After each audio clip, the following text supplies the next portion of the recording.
JP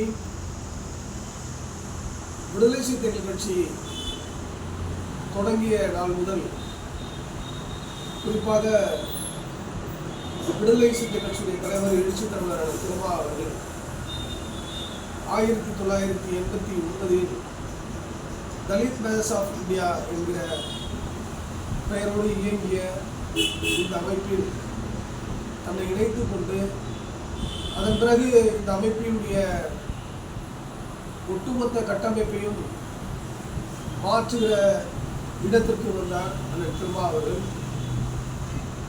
1990-91 இதில் தலைமை பொறுப்பு ஏற்றுக்கொண்டார். அண்ணன் திருமா அவர்கள் தலைமை பொறுப்பு ஏற்கிற போது அவருக்கு வயது 29.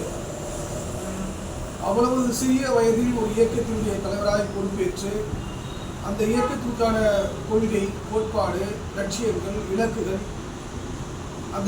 அந்த கட்சிக்கான கொடி வடிவமைப்பு அத்தனையும் உருவாக்கி அந்த கட்சியை இன்றைக்கு தேசிய அளவில் பேசக்கூடிய அளவுக்கு கொண்டு வந்து ஒரு உச்சத்திலே நிறுத்தப்பட்டிருக்கிறது.